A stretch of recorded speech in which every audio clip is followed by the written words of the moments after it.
appraisals is for risk of bias.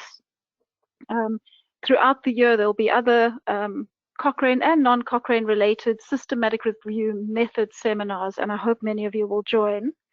So welcome, and I'm so happy to see so many of you here. We're all living through a very strange time with COVID around us, and I'm so grateful that you can take time to join us today. I see we have people from all around the continent joining us, and some friends from close by, so thank you to all of you. So I'd like to introduce Ameer Hohlfeld, who's at the Cochrane Center, and he'll be presenting this seminar. He wants it to be a particularly interactive seminar, and some of you will see the reading material that he's circulated, and that will be both used during the session, but also will be a good, useful reference guide for afterwards. So Ameer is a senior scientist. He's also he's a physio by his background, and he's helping us with coordination of Cochrane Africa work. And just before I hand over to Ameer, to say that I will be in the background of the session. We will be recording so that we can put this online. So Ameer, please go ahead and start recording. And I will check in the chat. It's not always easy to take, to see whose hand is up and if anyone has questions, but I will look out in the chat and make sure that if you have any questions, I can either pause Ameer or we'll have those questions at the end of the session. So, and I'm looking forward to, I'm myself really looking forward to learning more about Risk of Bias 2.0. So over to you, Ameer. All right, thanks Tamara for the introduction and welcome everyone. It's good to see some new names and some familiar names that have joined us today. Last year in 2019, I actually attended the yearly Cochrane Methods training, and it was hosted at Bristol University last year, and was basically to learn more about Risk of Bias 2.0, and how to implement it and how it actually looks and how it's changed since the previous Risk of Bias tool.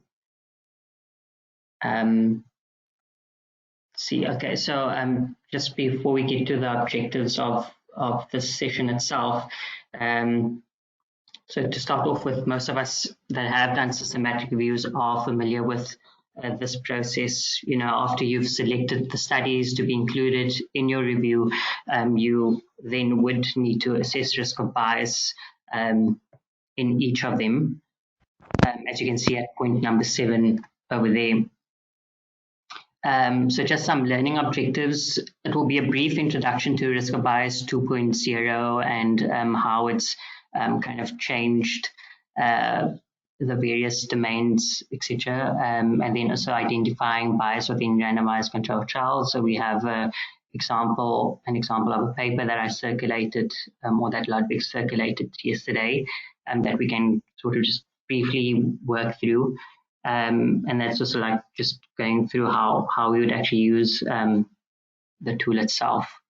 In general, when we talk about bias, we try to minimize bias throughout the review process. So, for example, by trying to establish objective inclusion criteria so that potentially eligible studies aren't unfairly excluded, and by conducting a rigorous search to minimize the risk of missing some eligible studies. As well as minimizing bias introduced by our own methods. So systematic reviews depend on the results of trials to be included into the systematic reviews that we do. And if the included studies are affected by bias, then the review itself that we are conducting, the results will be biased. And it's that expression that we generally use is garbage in and garbage out. So it's important to note that so this presentation provides just merely an overview of how to use the Risk of Bias tool. As you saw with the guidance document, it's quite an extensive document, and it requires a lot of thinking and processing as you go through the tool. So for me to have kind of covered it in a webinar, I probably wouldn't have given it much justice. So I thought it would be best for everyone else to kind of struggle through it as I did as well. And we can always contact the experts, if we have any questions that follow. And then for those that are maybe a bit new to systematic reviews and bias itself, I thought to just briefly go over what is bias. And generally, we define bias as a systematic error or deviation from the truth. So it's the results of the study do not maybe provide a good estimate of the true effects of the experimental intervention, for example. There are generally two considerations that affect whether findings of a study can be applied. So one is external validity, or the applicability of the study to the situation in which it is to be applied. And then the second is internal validity, or how well the study estimates the effect it is trying to measure. And our definition of bias targets internal validity. If a study is affected by bias, the results may be misleading and not doing a good job of telling the truth about the real effect of the experimental intervention compared to the comparator.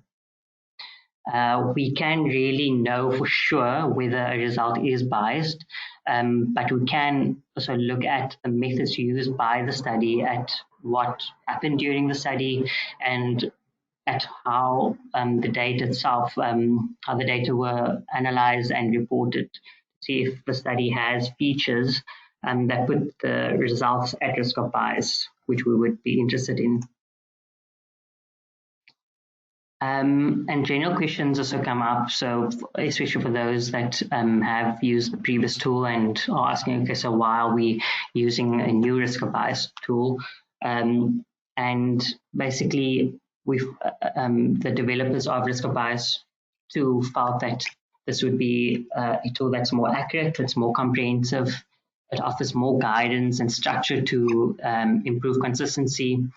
And then there are also versions that are appropriate to cluster randomized trials and crossover trials. The new tool is also more usable. Again, it also offers clear guidance. It's more current. So it incorporates developments in the science, such as missing data and unblinded trials. And then it's also more useful. So overall, risk of bias judgments feed into sensitivity analyses, exploration of heterogeneity, and it's also allied to the Robbins I for non-randomized studies. And then, as you can see over here, what I've done is I've shown in the red column, the first column on the left side, the risk of bias 1 tool and all its domains and how the domains have been named itself, and risk of bias 2. And as you can see, risk of bias 2 has 5 domains, and the names itself has changed with the development of the tool itself. And then this screen over here, it basically gives you an overall look of the domains itself. On the far left column are all the new domain names, and for each domain name it has a specific signaling, what they now call signaling questions, and each varies with the different types of questions that are used over here. And on the far right, you have your potential answers. So your potential answers would be yes, potentially no, no, or there's no information on it.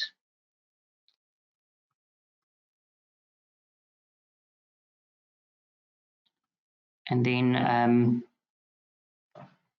so again, for those that are also a bit newer to the methods of systematic reviews and trials itself, the process of implementing risk of bias to is as follows. So we first need to determine which results to assess for each of the key syntheses in the review.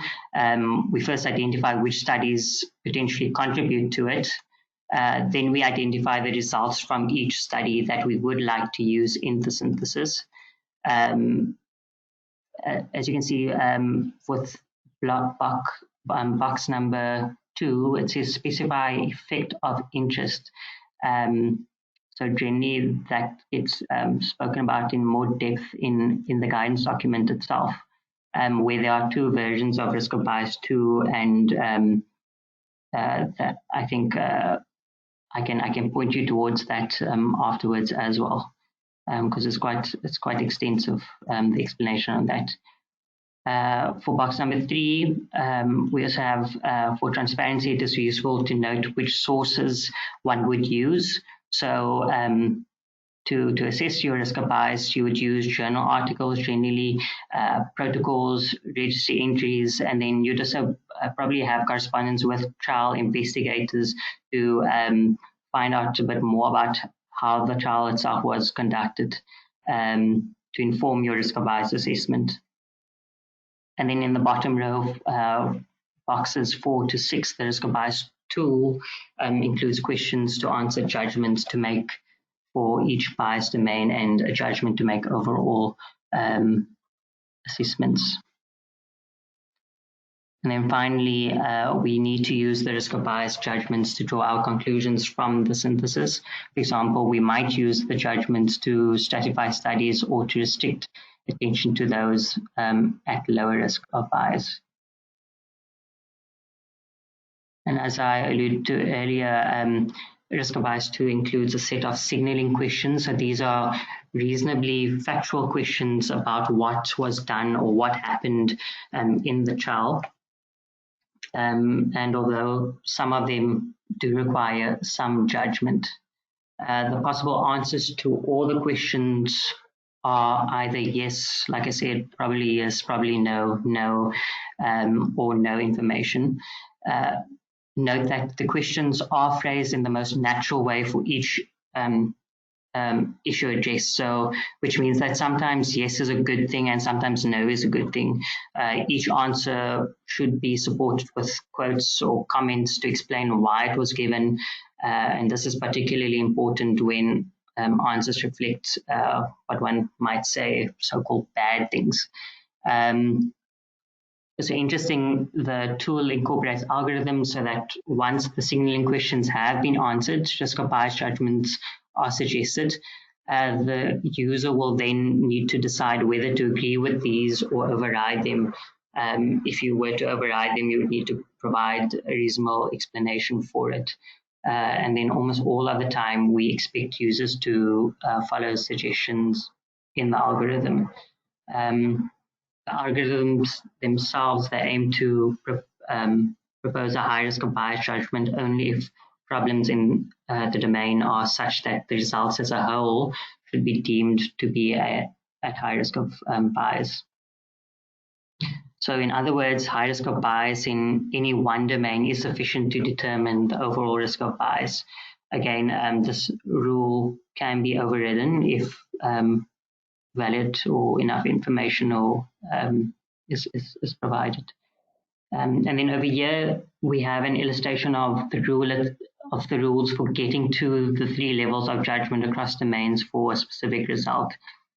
So to get to a low risk of bias, we need to have a low risk of bias in all domains.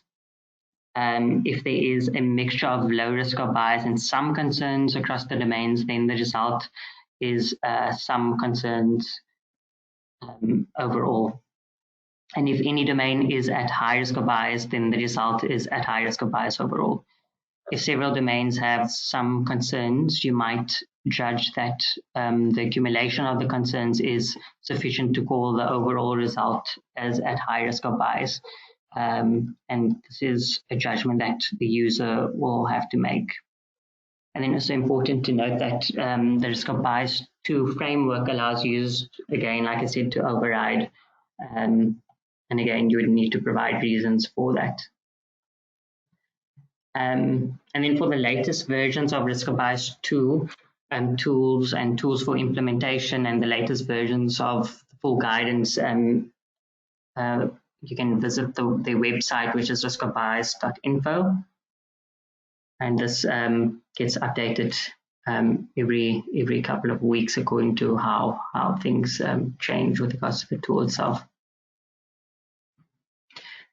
And then briefly, if we can go over the risk of bias in randomized control trials, the depiction of a basic randomized trial. We know that there are different kinds of biases that can arise throughout both the conduct of a trial and the dissemination of its results. The key domains we are looking for in a risk of bias assessment occur at different stages during the trial, and there are particular features we are looking for that minimize the risk of bias at each stage. These stages are the process of randomizing participants into intervention groups, and then during the trial, whether there were deviations from the planned interventions, so which should not be a problem if everyone is unaware of the intervention assignment, which would normally be blinding. The possibility that participants drop out or do not have outcome data measured for some or other reason. And then the methods of measuring the endpoints or the outcomes of the participants. And then lastly, also the reporting of the results. So these are the things that we are actually interested in.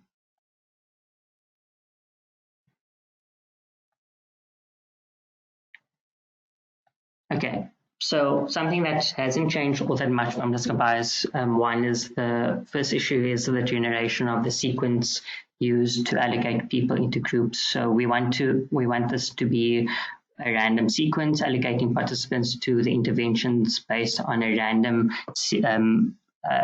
sequence, which avoids systematic differences between the intervention groups by ensuring that prognostic factors do not influence intervention assignment.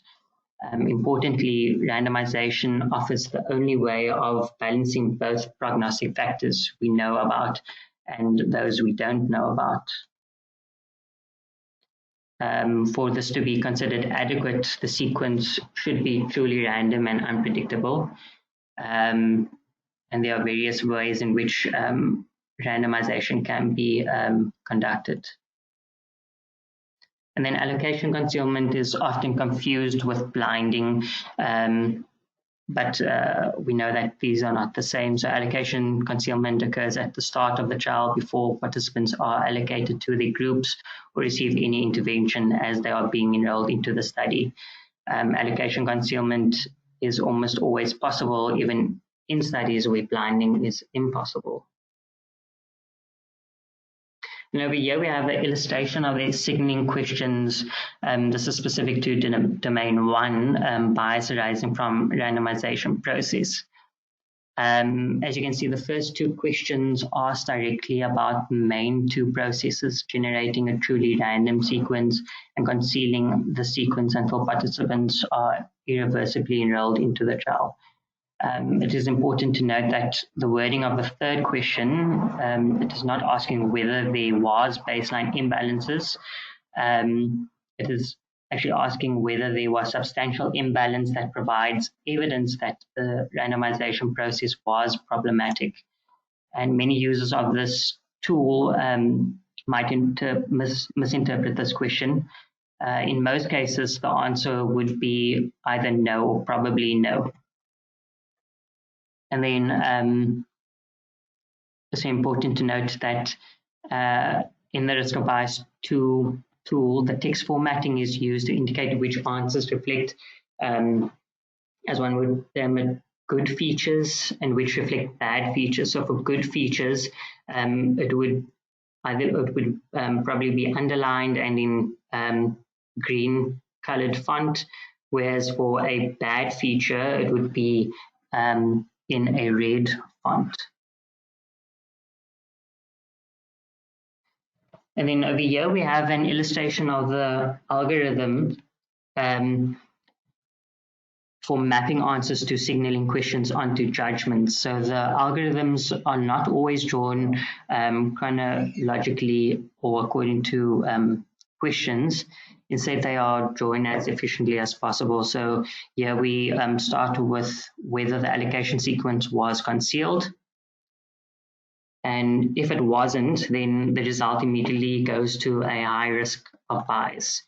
If it was, and the sequence was random and there was no substantial imbalances at baseline, then the results will be at low risk of bias.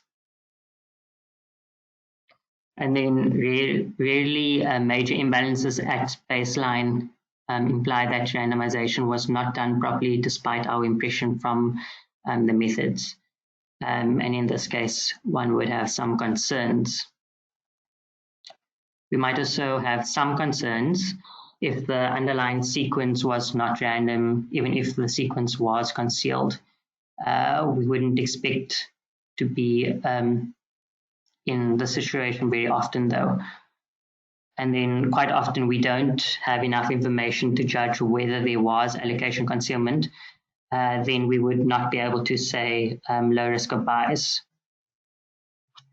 But we can use the information at baseline to decide whether the randomization methods look problematic.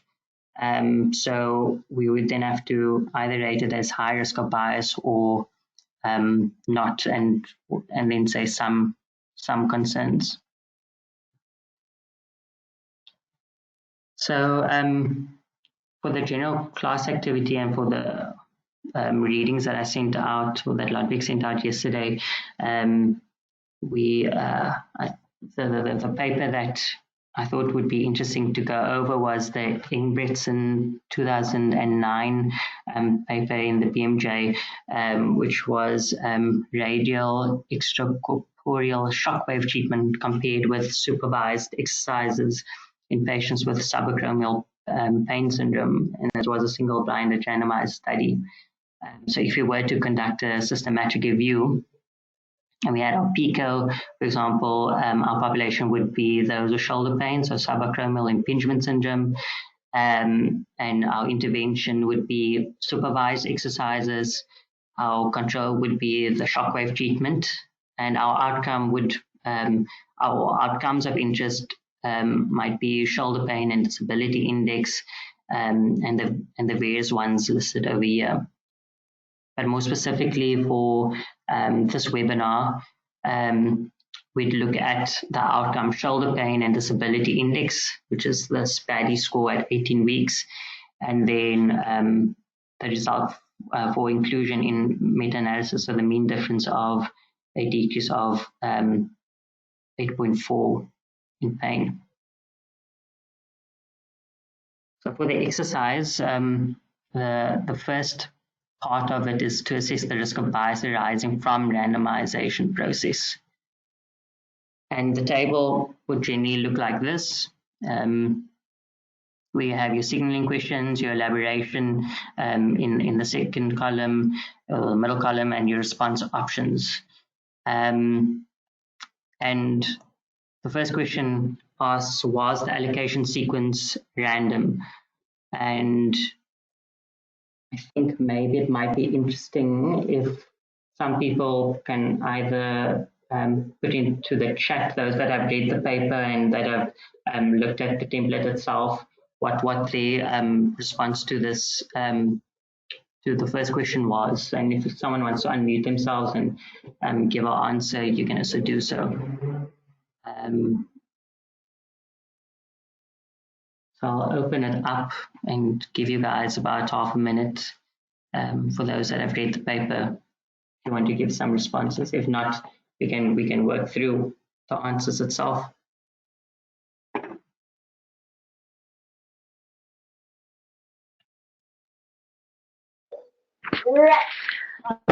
Thanks, Ameer. So, and I see there was one question, which is, what does NI stand for? If you can just recap what all those acronyms are, okay, and maybe just pose the question again.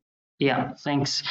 So the Y is for yes, PY is probably yes, PN is probably no, N is for no, and then NI is for no information. And then further down in the other domains, those have NA, which is not applicable.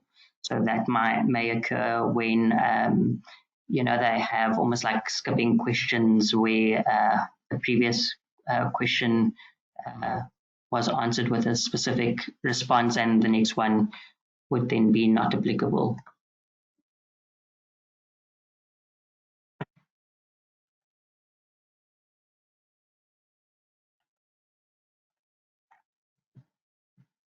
Okay, I think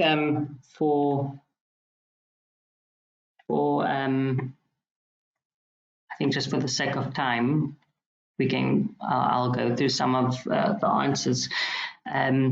So for 1.1 and for 1.2, what I did is I said that it was potentially yes for both. And in the actual article itself, they say that a statistician not involved in data collection or analysis randomly allocated patients to treatment groups in blocks of 4 to 6.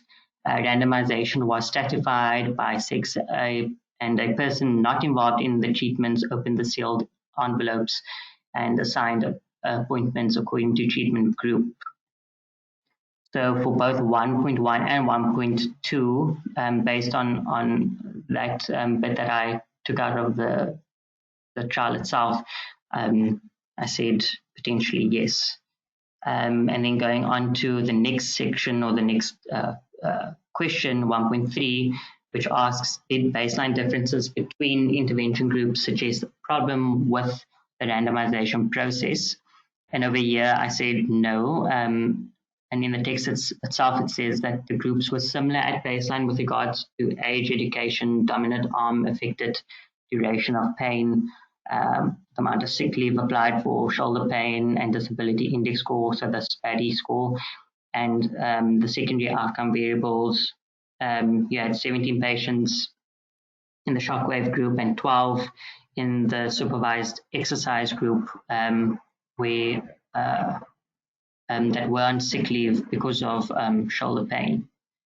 And then if you follow the algorithm itself, it then takes you to an overall risk of bias for this particular domain, and the overall risk of bias would then be low.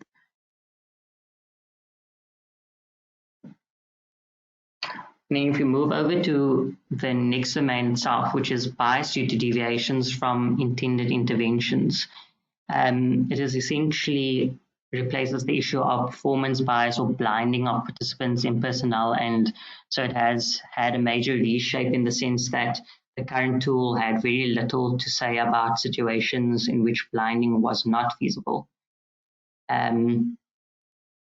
As you can see over there, there's a nurse, which is the intervention provider, and then the participant in the green shirt. So in block 1, we have additional interventions given, which we would consider for this domain. And this is the administration by trial staff of additional interventions that are maybe inconsistent with the trial protocol. And in this case, one would have to have the trial protocol try to receive it to actually see what would qualify as additional interventions. And this is where non-protocol interventions that affect the outcome of interest can lead to bias in estimated intervention effects, if possible. One would specify potential non-protocol interventions in the review protocol as well. And then in block 2, we have failure to implement as intended. So this is where there would be a failure by trial staff to actually implement the protocol interventions as intended. And then for block number 3, you would have non-adherence to the assigned intervention by the trial participants. Again, it's also important that trial protocols may not fully specify the interventions that are also intended. And then it's also often intended.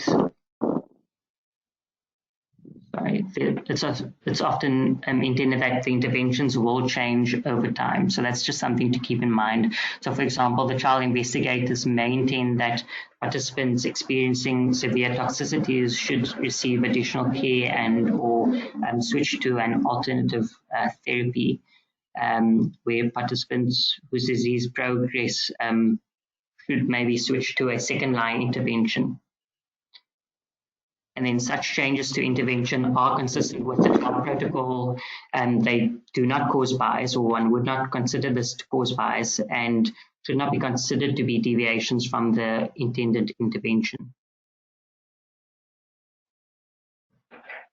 Ameer, there are a few questions before you move on. Okay. There are a few questions that have come up on the chat, and maybe you should just have a look there on the chat to everyone. There's some people, some responses. Okay. And maybe you can look down that list and just see that any responses to those comments. Thanks everyone for posting those, and please keep posting things into the chat box.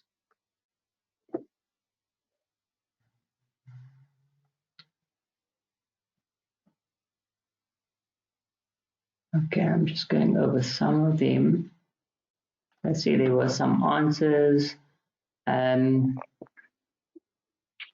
There was one question, is risk of bias done for other study designs like code studies? So that is yes, and that's where we would use Robin's eye. We wouldn't necessarily use this tool itself.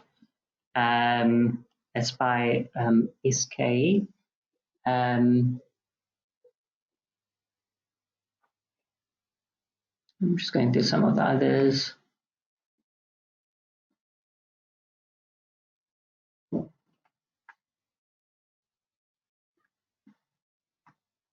And then thanks, Anka. I see your response as well, asking, so is there a difference at baseline characteristics for 1.3? So that was with regards to the randomization process itself.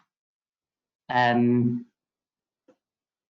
I said generally, I said it wasn't of much concern, and I said no to that.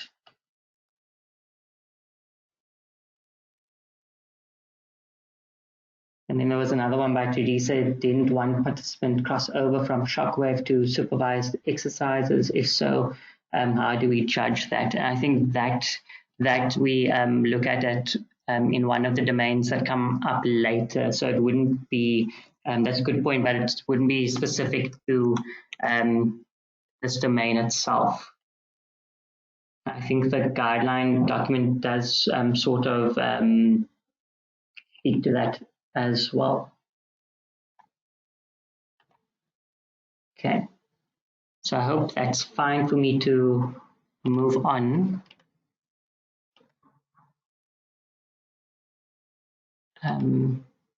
Thanks, Ameer. I'll just let you know if anything else comes through. Okay, great. Yeah, thanks everyone for posting.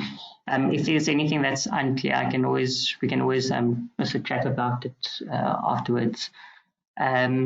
So with regards to the second domain, we look at bias due to deviations from intended interventions. And as you can see over here, this is the algorithm that follows this particular domain. And again, if you look at the exercise pertaining to this domain, is assess the risk of bias due to deviations from the intended intervention. And then they've got a whole lot of signaling questions over here, about 7 signaling questions. The first of which asks, were participants aware of the assigned intervention during the trial? So I guess those that have read the paper can post their answers to some of these questions. And if you maybe disagree with some of my answers, so please post it as well. But for 2.1 and for 2.2, I said I gave it a yes. So for 2.2, they also asked were the carers and people delivering the intervention aware of participants assigned intervention during the trial. And we can say that the patients knew which interventions they could be assigned to. In the text itself, it says that patients were referred to the investigator, which was a physiotherapist, and received oral and written information about the 2 treatments and gave the informed consent before the baseline evaluation. So that would be your elaboration to put into that section over there. And then because we said yes, potentially yes or no information, one would then be asked to go on to this third question, which is, were there deviations from the intended intervention that arose because of the trial context? And for this, I said potentially no. So all the patients were asked not to have any additional treatments except analgesics, which included anti-inflammatory drugs, between the start of the treatment and the 18-week follow-up. And then further, they also say that 13 patients in the shockwave group and 3 patients in the supervised exercise group received additional treatments. So they received cortisone injections, chiropractic treatment, physical therapy, / supervised exercises between the 12 and 18 weeks.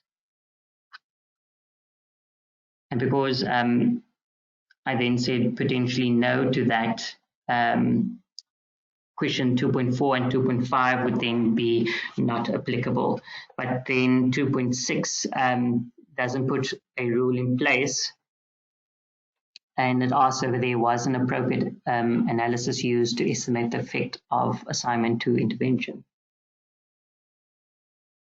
To which I then said yes. So over there, again, I think this refers to Teresa's comment. One patient crossed over to the supervised exercise group after 1 treatment with shockwave therapy. However, the author stated that we analyzed data according to the intention to treat principle, in which the study groups are compared in terms of the treatment to which they were randomly allocated. And then because of the answer that given in 2.6, 2.7 would then not need to be answered. And then again, when you follow the algorithm itself, the entire process, it would then, based on at least my answers over here, it would show that there's an overall risk of bias being low. So more patients in the radial shockwave group sought unintended or interventions that we know, but this could be considered reflective of usual practice. So in this domain itself, as you can see, one kind of needs to take into consideration real life effects, and not be, I guess, too rigid. If there are any questions, please post. I see Anke says for 2.3, asking if it should be potentially yes.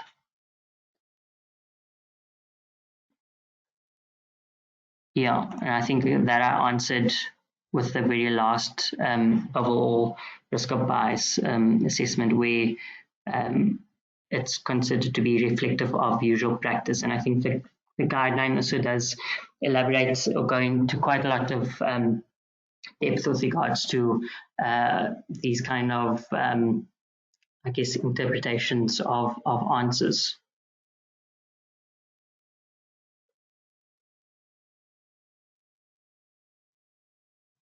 Okay, and then with the next domain, we look at missing outcome data. So randomization provides a fair comparison between 2 or more intervention groups by balancing on average the distribution of known and unknown prognostic factors at baseline between the intervention groups. Missing measurements of the outcome, for example, due to dropout during the study, may lead to bias in the intervention effect estimate. How much is too much missing outcome data is certainly a question that gets asked, and there is no sensible threshold for small enough in relation to the proportion of missing outcome data. Another question that also gets asked is, how do we know whether there is bias? And from the guideline itself, which they say that unfortunately it is not possible to examine directly whether missingness is the outcome. In the outcome depends on its true effect or true value. And then these are the general reasons that we've all come across as well for possible reasons for missing outcome data.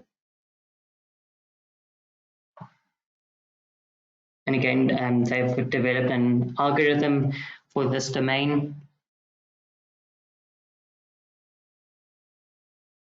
And we see in the exercise where we say ask to assess the risk of bias due to missing outcome data. And this is the table again from the guideline itself, with the various signaling questions for the third domain. So the first one, they ask were data for this outcome available for all or nearly all participants randomized. And from what I could see, I say yes. So 2 patients of the 52 randomized to the exercise group did not attend follow-up at 12 and 18 weeks. And then 2 from the shockwave group also did not attend the 18-week follow-up.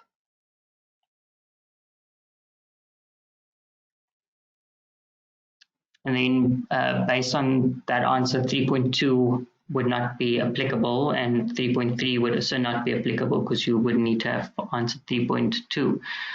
And likewise for 3.4 as well.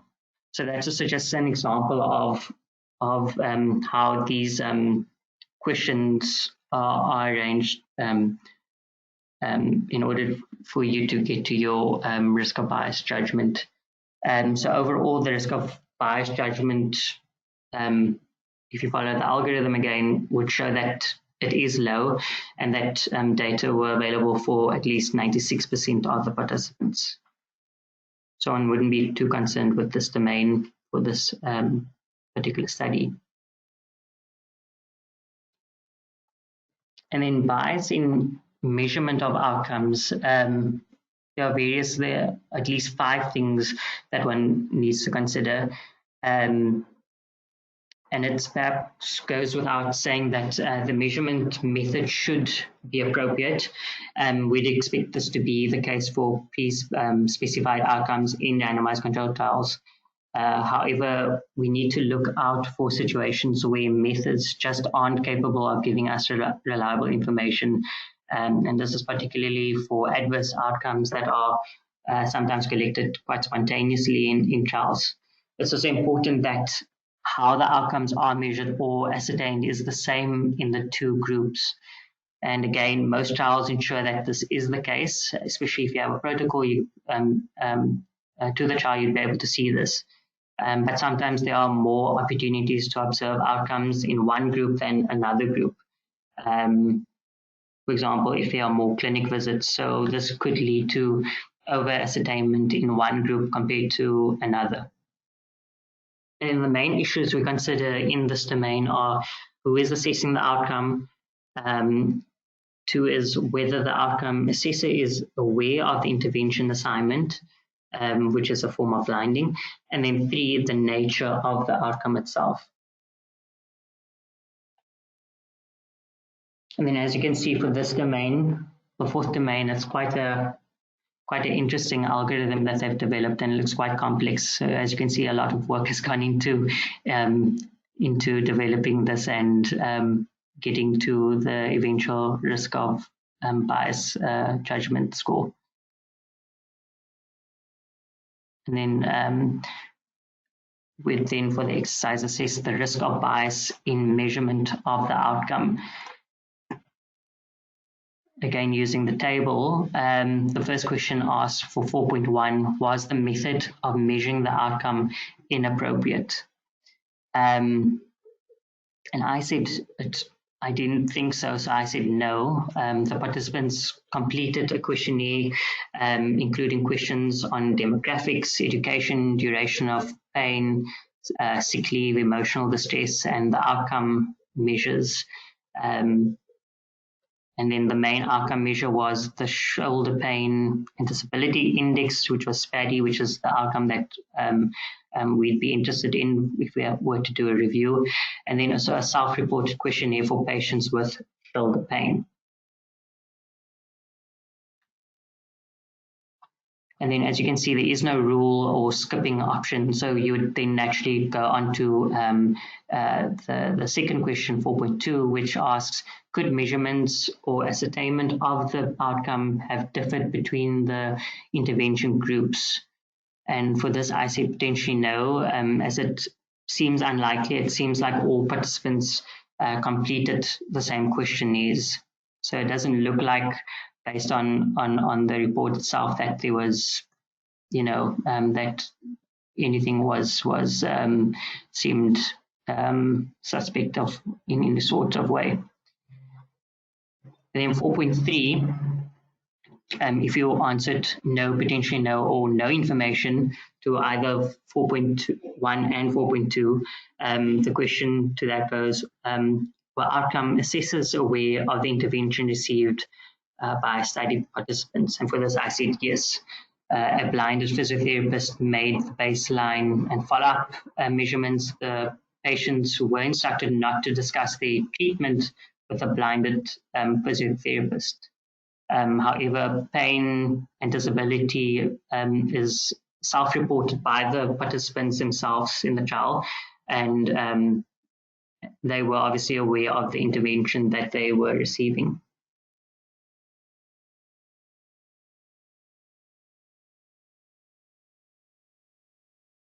I see there's a question that comes up. Would you explain, so it's Teresa Norton, would you explain again what is meant by scoping options? Teresa, I'm not too sure what you're referring to.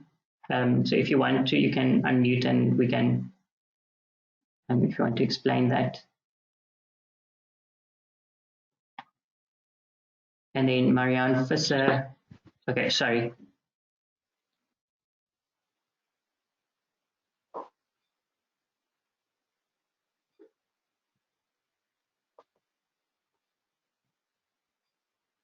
Oh, sorry. Yeah, I said there were no skipping options. Thanks, Teresa. So in the previous domains, if you answered with a specific, if you gave a specific answer, you were then able to skip the ones that followed, or they would not be applicable to it. But in this one, as you can see, you would then just follow on to 4.2. And then Marianne Visser, is this a judgment in relation to one specific outcome? Yes, this is a relation to one specific outcome. So with risk of bias 2, what you do is, if you have your, when you do your protocol, especially for Cochrane review, you would have all your outcomes that you would be interested in, and then you do a risk of bias 2 tool assessment for each one of those outcomes. So I hope that answers your question. Then if you go to, so I see there's another question. So 4.3 is a combination because there was a physio and a participant doing the assessment. Yes, so one does take that into consideration. And even though the physiotherapist was blinded, the participants themselves were not blinded when it came to pain and disability. I think the pain and disability questionnaire.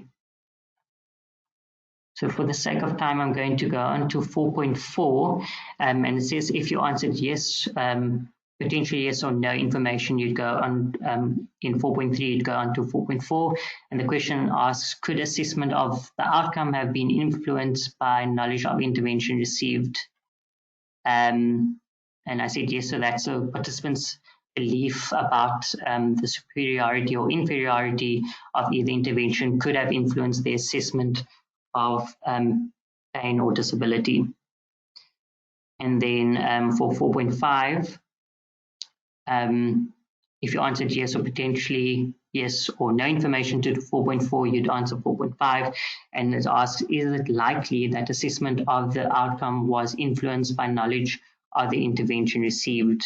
And for that, I say potentially no. So we have no reason to believe that patients would have a strong preference, although naturally it is possible that, you know, some would. And again, we take real life considerations into real life situations into consideration over here. And again, if you follow the algorithm for this, your risk of bias judgment then comes to some concern pertaining to the measurement of the outcome. So pain and disability was self-reported by participants who were aware of their assigned intervention, and participants' beliefs about superiority, inferiority of either intervention could have influenced the assessment of the outcome. But there isn't enough evidence that this was actually likely. And then for the last domain, you have bias in selection of the reported results. So once a trial has been completed, there is still one further source of bias that we need to assess. And when reporting trials, an author can introduce some form of bias by deliberately reporting only the positive or statistically significant outcome measures, which we consider to be cherry picking. Or they could be modifying the planned analysis to make the result more positive or significant. There is evidence also that statistically significant results are more likely to be reported and more likely to be reported in sufficient detail for them to be included in a meta-analysis. So over here you can see that this diagram illustrates two different problems which we would need to separate. In the study at the very top, if you consider this to be a forest plot, the study at the very top, we have a result for the outcome we are looking at, but we can tell by looking at the reports of the trial that the trial investigators measured and analyzed 3 different rating scales to assess the same outcome domain. So, for example, if you take depression, there are various tools in which to measure depression, and in this case, the trialists use 3 different tools to measure depression. But in this case, they maybe reported only one, so only one result from those 3 tools, and it had a confidence interval that excluded the null. We are therefore suspicious of the selective reporting because of the nature of the results. And in the study at the bottom, we don't actually have a result at all. So at least we don't have one that we can include in a meta-analysis. All we know from the trial report or reports is that the result was not statistically significant. And here we also have a suspicion of selective reporting because of the nature of the results. There's an important difference between these 2 scenarios. So in the first, we have results which we can apply risk of bias to judge whether there is a risk of bias in this result. And then there is potential for bias in selection of the reporting result, which we assess in domain 5 of risk of bias 2. But in the second scenario, there is no result to assess, so we do not go through the trouble of actually doing a risk of bias 2 assessment. But that also doesn't mean that we don't need to worry about bias, however. Instead, we are worried about bias in the meta-analysis because the results for the study is missing.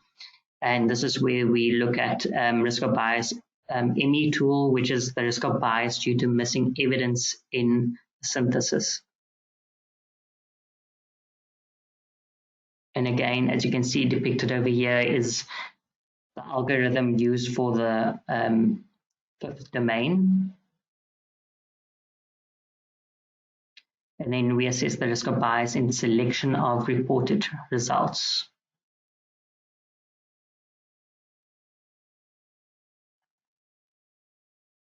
And for the first one, they ask, were the data that produced this result analyzed in accordance with a pre-specified analysis plan that was finalized before unblinded outcome data were available for analysis? And again, one would look for a protocol or some supporting supplementary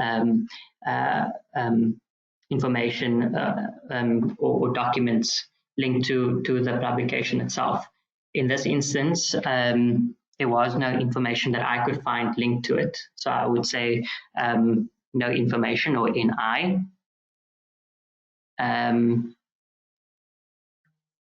And then going on to the next section, which asks, is the numerical result being assessed likely to have been selected on the basis of the results from, so for 5.2, multiple eligible outcome measurements, example, scales, definitions, time points within the outcome domain.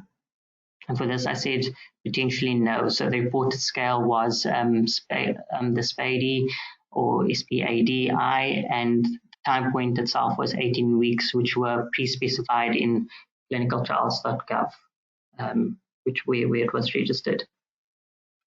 And then for 5.3, they ask, again, multiple eligible analysis of the data. And for this, I also said no information. So it was unclear if the reported approach to analyzing this outcome was pre-specified or influenced by the results. And this is, again, you're looking at, you're taking the information that's actually presented to you and you're giving your judgment on it. And again, when you follow the algorithm itself, what I got to was that there are some concerns. So it's unclear if the reported analysis approach was pre-specified or influenced by the results.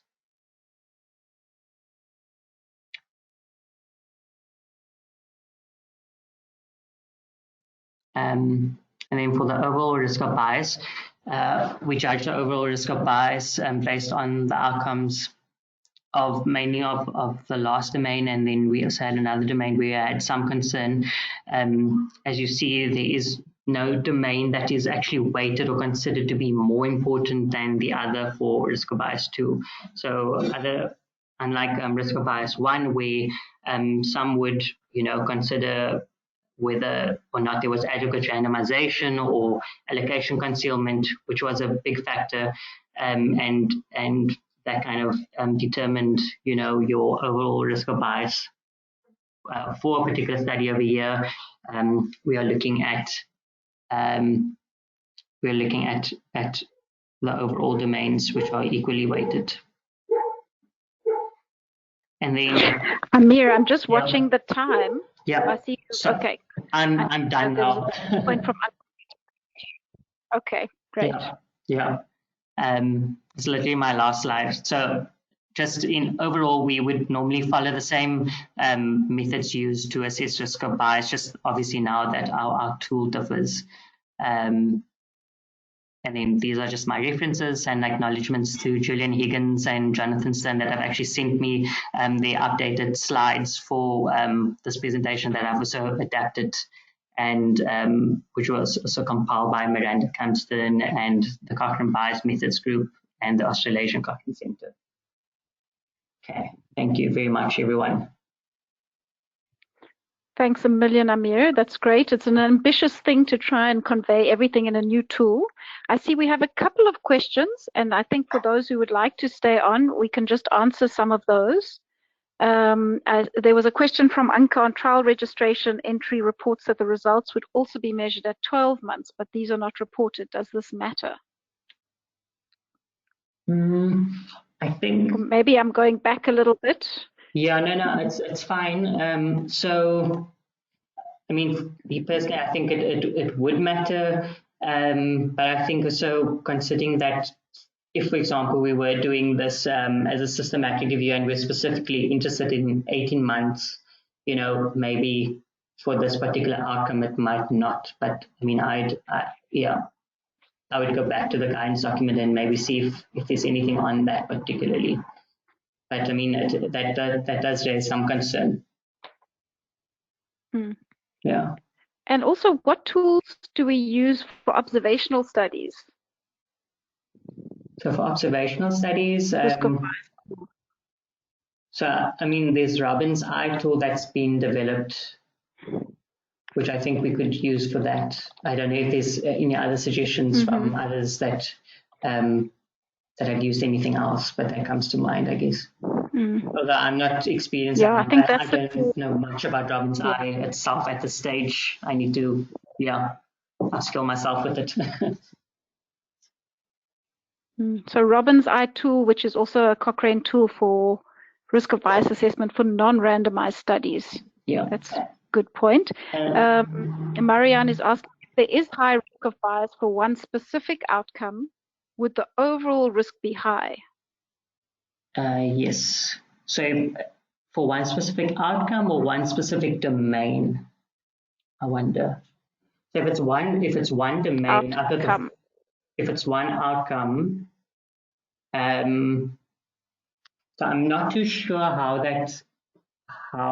it gets filtered in the systematic review itself. But I'd have to look up on that and see on the guidance document. But if a whole domain is high risk, then does it depend on which domain?